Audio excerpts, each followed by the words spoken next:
नमस्कार, स्वागत है आपका और मैं हूं आपके साथ प्रियव्रत दीक्षित। बुलेटिन का आगाज करेंगे, लेकिन उससे पहले एक बड़ी खबर से आप सभी को रूबरू कराते हैं। बड़ी अपडेट सामने है, जहां पर आपको बता दें कि सीएम अशोक गहलोत का संभाग दौरा है। सीएम गहलोत पहुंचे करणी सिंह स्टेडियम और सीएम को देख खिलाड़ियों ने लगाए गहलोत किनारे। साथ ही आपको बता दें कि सीएम के साथ मंत्री बीडी कल्ला और भंवर सिंह भाटी भी इस कार्यक्रम में मौजूद हैं। साथ ही स्टेडियम में सैकड़ों की संख्या में खिलाड़ी और छात्र मौजूद हैं।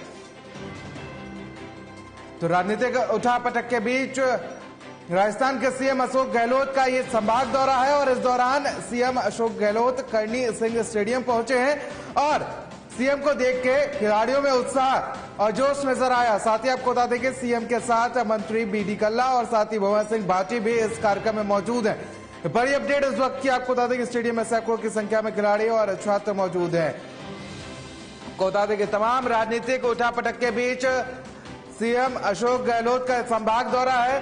अभी कुछ दिनों पहले तक राजस्थान के सीएम अशोक गहलोत कांग्रेस अध्यक्ष पद की रेस में आगे चल रहे थे, लेकिन इसी बीच उन्होंने अपना नाम वापस लिया और उसके बाद ये पहला दौरा है उनका।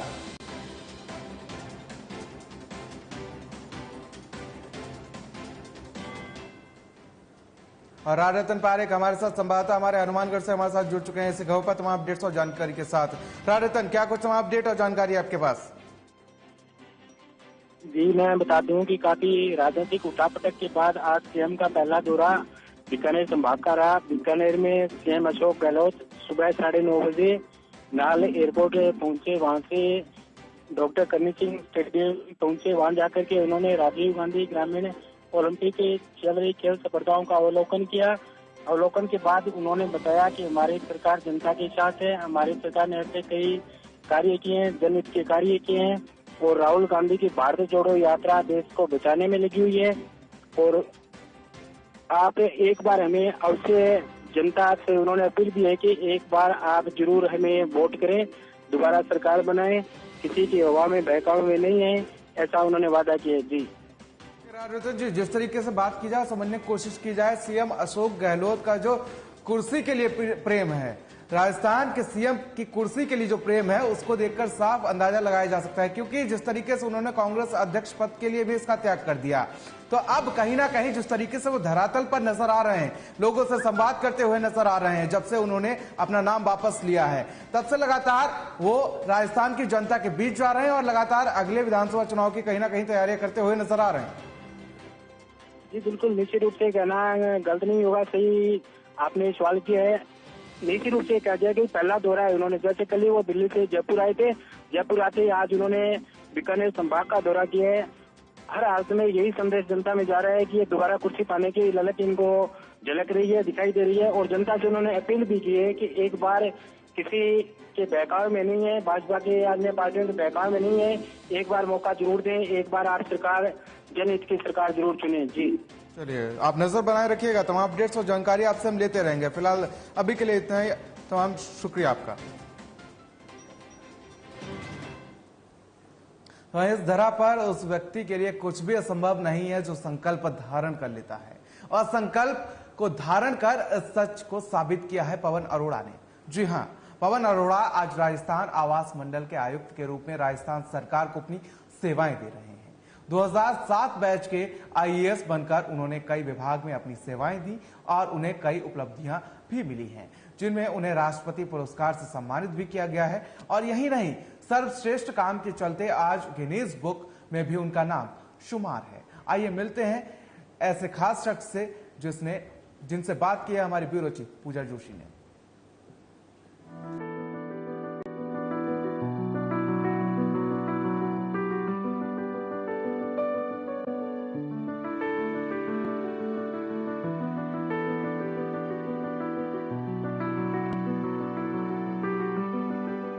पवन अरोड़ा ने अपनी प्रारंभिक शिक्षा पूर्ण करने के बाद एमए अर्थशास्त्र में उपाधि हासिल की।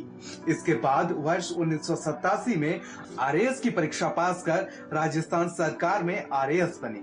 शासकीय सेवाओं में आने के लिए उन्होंने कठिन प्रयास कर प्रतियोगिता परीक्षा में सफलता अर्जित की और सेवा में शासकीय सेवा में आरएएस के विभिन्न पदों पर कार्य कर उन्होंने कई विशेषज्ञता अर्जित की। जिसे अर्बन समस्याओं के मामले में और जयपुर विकास प्राधिकरण, नगर निगम परिवहन विभाग, स्थानीय निकाय विभाग, राजस्थान आवास मंडल में पदस्थापना की।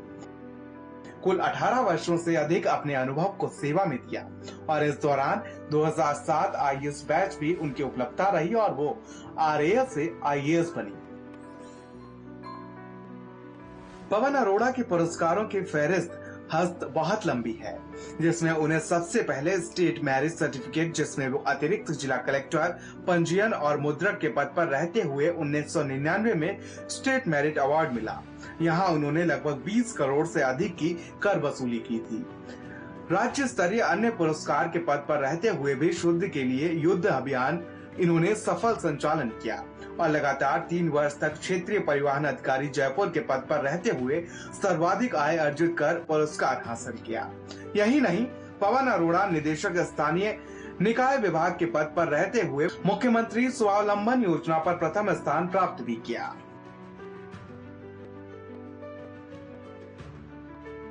साथ ही राजस्थान की नगरीय निकाय क्षेत्रों में लगभग 11 लाख एलईडी लाइट्स रिप्लेस करने का प्रथम स्थान प्राप्त कर उन्हें राष्ट्रपति सम्मान से भी पुरस्कृत किया गया। आज पवन अरोड़ा राजस्थान आवासन मंडल में पदस्थापना के दौरान ही ई ऑक्शन योजना के माध्यम से महज 35 दिन में कार्य दिवस में 1010 आवासीय संपत्तियों का निस्तारण कर 165 करोड़ 50 लाख का राजस्व अर्जित कर कीर्तिमान स्थापित किया है।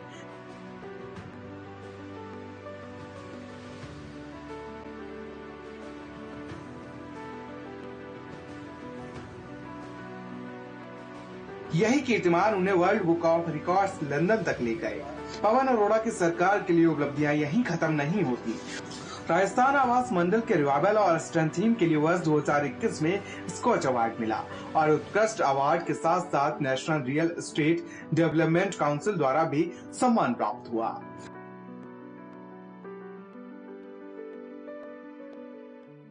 नमस्कार, आज हमारे साथ जुड़े हैं राजस्थान आवास मंडल के आयुक्त आईएएस पवन अरोड़ा। मेरा आपसे सर पहला सवाल ये है कि आपकी करियर की शुरुआत कब और कैसे हुई? मैं आरएएस कैडर, अभी तो मैं आईएएस में हूँ, आरएएस कैडर का यंगेस्ट पॉसिबल अफसर हूँ, क्योंकि जिस समय 1987 में मैंने परीक्षा के लिए, आरएएस की परीक्षा के लिए फॉर्म फिल किया था, तो मेरी डेट ऑफ बर्थ 1 जनवरी लिखी हुई है रिकॉर्ड में। 20 साल पूरे हो रहे थे और अगर एक दिन भी आगे पीछे मेरा होता तो शायद मैं उस एग्जाम में अपीयर नहीं हो सकता था। और इससे जुड़ी एक खास बात बताता हूँ कि 87 में मैंने एग्जाम में अपीयर किया था। प्रक्रिया चलते चलते 88 के अक्टूबर में मेरा फाइनली सिलेक्शन हो गया था। इससे पहले जब मैं 11th-12th में था तो उन दिनों बैंक की बड़ी वैकेंसी निकली थी, लेकिन वो क्लर्क ग्रेड की वैकेंसी थी। तो दोस्तों में एक इस तरह का रहता था कि कोई भी नौकरी करनी है तो एग्जाम देते थे। आम जनता के हित में काम कर सकते हैं और उनके जीवन में महत्वपूर्ण और सार्थक बदलाव ला सकते हैं। तो इसलिए मैंने शुरू से ही सोचा था कि मुझे प्रशासनिक सेवाओं में जाना। सर, अगर आपकी उपलब्धियों की बात करें तो अब तक आपकी क्या उपलब्धियां रही हैं? उपलब्धियों का तो ये है कि 2 तरह की उपलब्धियां होती हैं। एक तो वो उपलब्धियां जो खुद को सुकून है, एक वो उपलब्धियां जिनको दुनिया रिकॉग्नाइज करे और लोग उस बारे में बात करें। तो मैं समझता हूँ दोनों ही फ्रंट पे काफी अच्छा इतिहास रहा है। मैं जिन भी पदों पर रहा, मेरी कोशिश ये रही है कि उस पद पे कोई ना कोई एक ऐसा खास काम किया जाए, एक ऐसी कोई विशिष्ट काम किया जाए जिससे कि उस विभाग की कल्चर, उस विभाग की कार्यप्रणाली और वहाँ जो लोग आते हैं, जो आम जनता का वहाँ काम पड़ता है, उसमें गुणात्मक परिवर्तन आ सके। अब आपने बात छेड़ी है तो मुझे याद आता है कि मैं एक जमाने में सन 2000 के आसपास DSO होता था, तब हमने मिलावट को रोकने के लिए एक अभियान को मेरा ही नाम दिया हुआ था और वो नाम अब भी चलता है और मिलावट के खिलाफ जितने अभियान हो रहे हैं वो इसी नाम से होते हैं। हमने लगभग 4 महीने तक हर तरह की मिलावट रखी थी और उसके लिए मुझे स्टेट अवार्ड उस वक्त मिला। फिर मैं नगर निगम में था, नगर निगम जयपुर में कमिश्नर हेडक्वार्टर था, तो अतिक्रमण हटाने का अभियान मेरे नेतृत्व में चलाया गया था। सरकार ने जिम्मेदारी सौंपी थी और हमने उस अभियान को फिर नाम दिया था ऑपरेशन पिंक। और उसी ऑपरेशन पिंक के तहत जयपुर शहर के वार्ड सिटी के बरामदे खाली हुए, जो बरामदे 20 सालों से सुप्रीम कोर्ट के आदेश के बाद भी खाली नहीं हो पाते, उसको हमने उस समय की जो गवर्नमेंट उसकी राजनीतिक इच्छा शक्ति और सहयोग के चलते और पूरा एफर्ट करके उस बरामदों को खाली कराया, तो बहुत ही सक्सेसफुल ऑपरेशन टीम चलाया। इसी तरह से मैं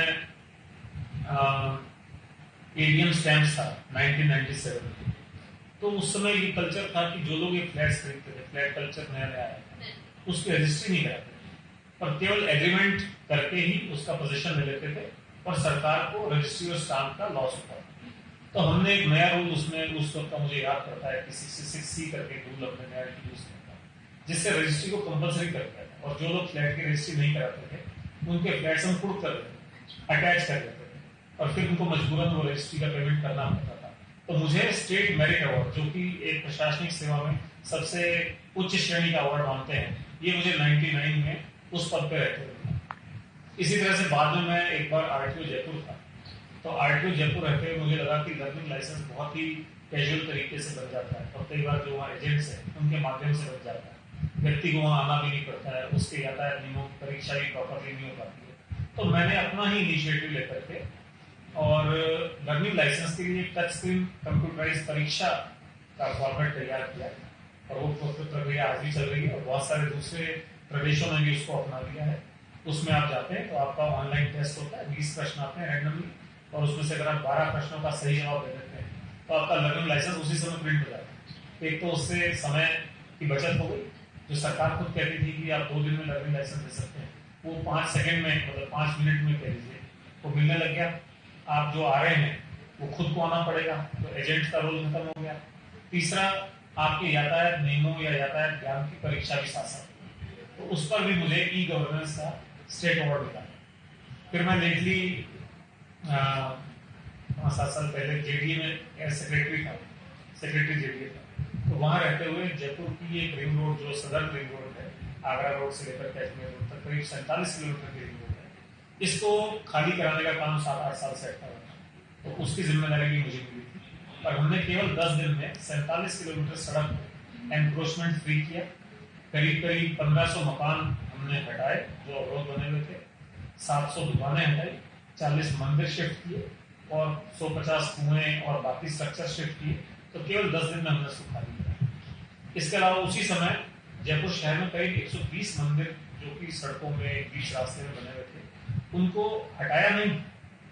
ये खूबी रही इस कार्यक्रम की, हटाने की बजाय उसको हमने शिफ्ट किया और बेहतर जगह पर शिफ्ट किया, तो वहां मंदिर वालों को भी दिक्कत नहीं है और यातायात के अवरोध भी खत्म हुए। इसी तरह से पृथ्वीराज नगर योजना जो बहुत लंबे समय से अटकी हुई थी, उसको नियमित करने के बारे में भी जितने भी नियम सर्कुलर बनाने थे वो हमने था। उस संबंध में भी राज्य सरकार से हमें पुरस्कार प्राप्त हुआ। फिर मैं डीएलबी था, तो डीएलबी रहते हुए केवल 3 माह के रिकॉर्ड समय में 21,000 सफाई कर्मचारियों की भर्ती का दुरूह कार्य हमने पूरा किया। 3 माह की अवधि में 240 कोर्ट केस लगे, करीब 60 कोर्ट केसेस में स्टे मिला। उस सबको 240 कोर्ट केसेस को खत्म कराया, 60 जो स्टे थे उनको विकेट कराया और 3 माह के समय में 21,000 कर्मचारियों की भर्ती करी। इसके अलावा बहुत सारी नई नगर पालिकाएं बनी और बहुत सारे तो इच्छा ही रहती है कि जिस भी पद पे रहे वहां पे कुछ ना कुछ खास अपना कॉन्ट्रीब्यूशन दिया जाए। और अभी जहां मैं अभी कार्यरत हूँ, राजस्थान हाउसिंग बोर्ड, तो मेरी अपॉइंटमेंट से पहले यहाँ या जो कि 20 नई सरकार के आने से पहले ये संस्थान बंद होने की कगार पे था और ऐसा कई सार्वजनिक अवसरों के तत्कालीन मुख्यमंत्री महोदय ने भी कहा था कि इस संस्थान को बंद करना पड़ेगा। लेकिन नई सरकार की इच्छा शक्ति काफी इस तरह की थी कि इसको रिवाइव करता है, तो उसको ध्यान में रखते हुए सरकार का सहयोग लेकर के आज मैं संतोष के साथ कह सकता हूँ कि हाउसिंग बोर्ड रिवाइव हो गया है और रिवाइव ही नहीं हुआ बल्कि और तेज गति से दौड़ने लगा है। जहां मैंने जब यहाँ ज्वाइन किया था, दैट वाज 29 जून 2019, उस दिन मेरे सामने पहला चेक लाया गया था 5 करोड़ रुपए का एफडी तोड़ करके तनख्वाह बांटने के। तब मैंने पूछा था कि कितने दिन एफडी तोड़ करके तनख्वाह देंगे, तो मुझे बताया गया था कि 2-3 महीने के पैसे हो रहे हैं, 2-3 महीने और एफडी तोड़ी जा सकती। तभी से एक मन में संकल्प हो गया था कि इसको आर्थिक दृष्टि से भी सुदृढ़ करना। तो जो जो एफर्ट्स करने थे वो सब हमने किए और मुझे बड़ा खुशी बताते हैं कि पिछले 3 साल में हम इसका जो राजस्व अर्जन है या इसका टर्नओवर है वो 6,000 करोड़ रुपए तक ले जाता है। जहां तनख्वाह के पैसे नहीं थे वहां उसको 6,000 करोड़ रुपए तक लेके आ सके। और इस वित्तीय वर्ष में भी अभी आधा साल भी नहीं हुआ है, तो करीब करीब हम 700-800 करोड़ रुपए का टर्नओवर कर चुके हैं इस वित्तीय वर्ष में, और आने वाले सेकेंड हाफ में इसको काफी अधिक बढ़ाएंगे। अब मुझे हमेशा अच्छी लगती है कि अगर हम एक सभ्य नागरिक की तरह अपना बर्ताव करें तो मेरे ख्याल बहुत काफी होगा। अब ये सभ्य नागरिक अपने आप में एक इन्वर्टेड कोमा में एक शब्द है, उसमें छोटी छोटी बातें हैं। मैं सभ्य कहला सकता हूँ अगर मैं सड़क पे गंदगी नहीं फैलाऊं, अगर कहीं गंदगी हो तो खुद आगे बढ़कर उसको उठा दूं, अगर यातायात नियमों की पालना शुरू कर दूं, और छोटी छोटी बातें हैं, सीट बेल्ट लगाना है, मोबाइल पे बात नहीं करना है, रेड लाइट को जंप नहीं करना है, गलत दिशा से ओवरटेक नहीं करना है। अगर सरकारी दफ्तर में मेरा काम है तो तरीके से जाऊं, अपनी बारी की प्रतीक्षा करूं, अपने अच्छे से मतलब जो मेरे सम्मानजनक शब्दों में सरकारी कर्मचारियों अधिकारियों से बात करूं, उनसे अपने काम करवाऊं। तो यो मतलब ब्रॉडली बस इतनी अपेक्षा है कि अगर हम जिस भी क्षेत्र में है, चाहे हम निजी क्षेत्र में कार्यरत हैं, चाहे हम सरकारी क्षेत्र में कार्यरत हैं, चाहे हम बिजनेस कर रहे हैं, चाहे हम नौकरी में हैं, वहां पे हमसे जो अपेक्षा है उसको हम अच्छे से कर रहे हैं। बस यही सफलता का मूल मंत्र है। मैं समझता हूँ हाउसिंग बोर्ड में भी मैं हमारे जितने भी पूरी टीम है पूरे राजस्थान में, उनसे एक अपेक्षा करता हूँ कि जो आपको काम दिया गया, इसीलिए मैं हमेशा कहता हूँ कि जो हमारी टीम है वो एक क्लास 4 एम्प्लॉय, जिसको हम आम बोलचाल की भाषा में चपरासी कहते हैं, चपरासी से लेकर के हमारे चीफ इंजीनियर तक हमारा एक परिवार है, एक टीम है। चपरासी का काम भी उतना ही महत्वपूर्ण है अगर वो अच्छे से करता है, ड्राइवर का काम भी उतना ही महत्वपूर्ण है जो वो अच्छे से करता है, और चीफ इंजीनियर का काम भी तभी अच्छा है अगर वो अपने पद का दायित्व अच्छे से निभाता है। इस पोस्ट पर है, तो इस बीच आपको किन चुनौतियों का सामना करना पड़ता है?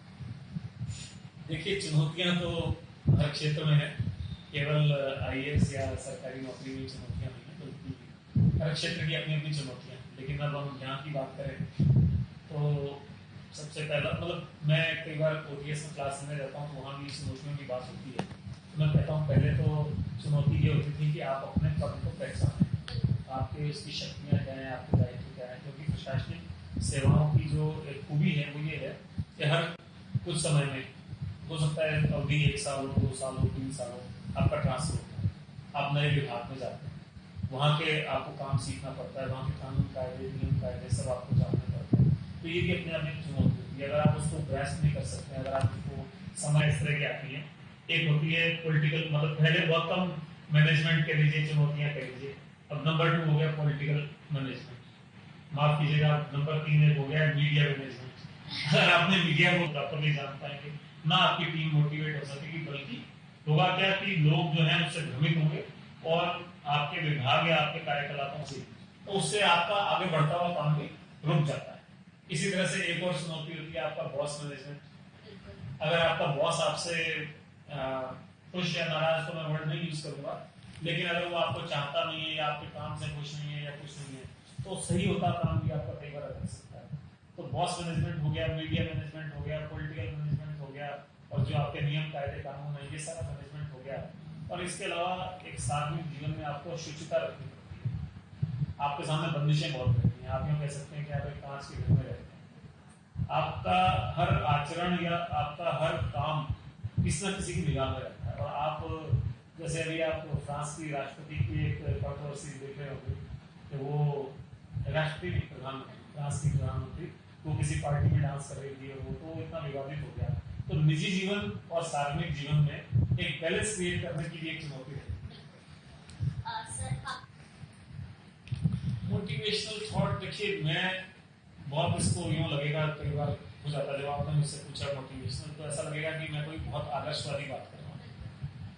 लेकिन मैंने अपने इस लंबे अनुभव से, मेरे 33 साल का प्रशासनिक अनुभव, उसमें मैं ये कहना चाहता हूँ 3H and 1C एक मैं टर्म हमेशा यूज करता हूँ जब भी मैं ट्रेनिंग देने जाता हूँ या और किसी को मुझे बात करनी होती है। सबसे पहला तो है हार्ड वर्क।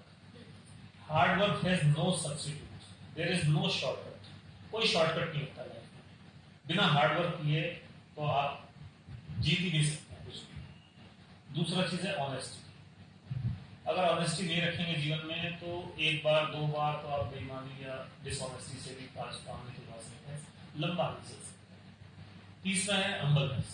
हम्बलनेस का मतलब है विनम्रता। आप कितना ही अच्छा काम करिए, आप कितना ही अच्छा परफॉर्म करिए, कितनी मेहनत करिए, लेकिन अगर आपका एटीट्यूड खराब है, जनता आपसे मिलने आ रही है, कोई आदमी आपके सामने काम की अपेक्षा लेके आ रहा है आप झल्ला रहे हो, आप गुस्सा कर रहे हो, आप अपशब्दों का इस्तेमाल कर रहे हो, तो वो थोड़ा सा बड़ा खराब होता है। तो आदमी को विनम्र रहना चाहिए।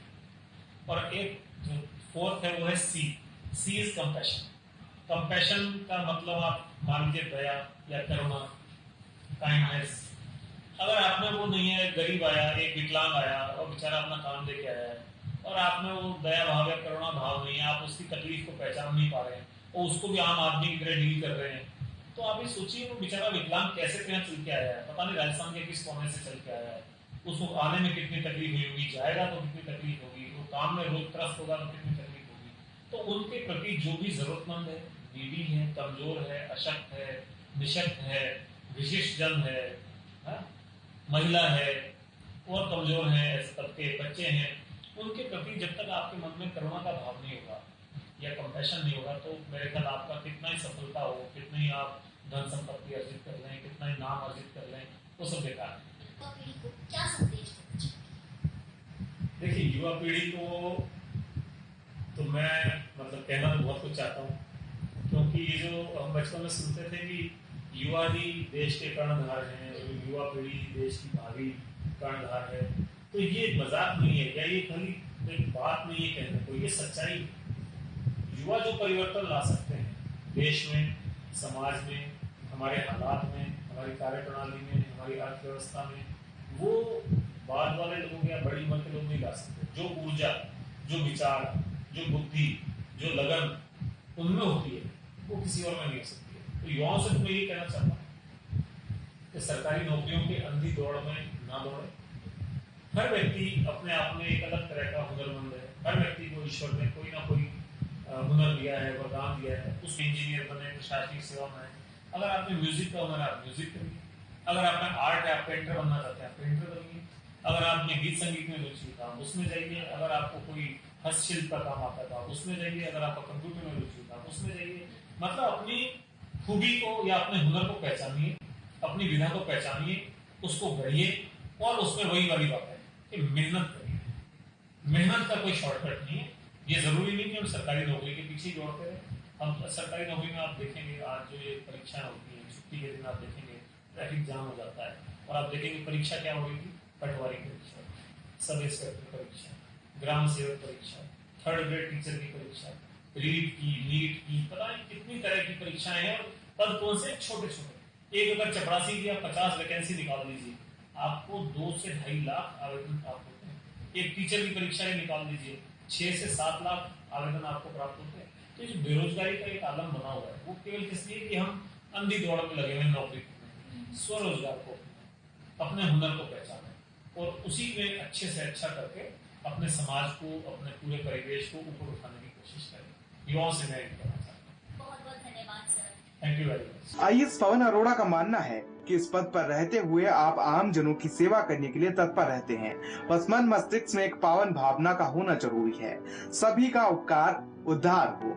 वासुदैव कुटुंबकम की यह सर्वकालिक सोच हमारी भारतीय संस्कृति की सर्वोच्च विशेषता रही है।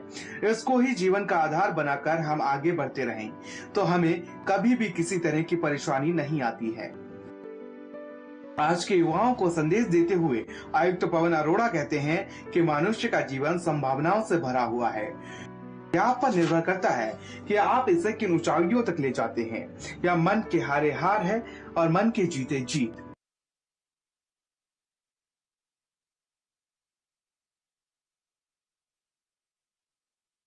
आप जब असफल हो जाएं, तब निराश हुए बिना दोबारा प्रयास करें, आपको सफलता जरूर मिलेगी। दीप भार्गव के साथ पूजा जोशी की खास रिपोर्ट।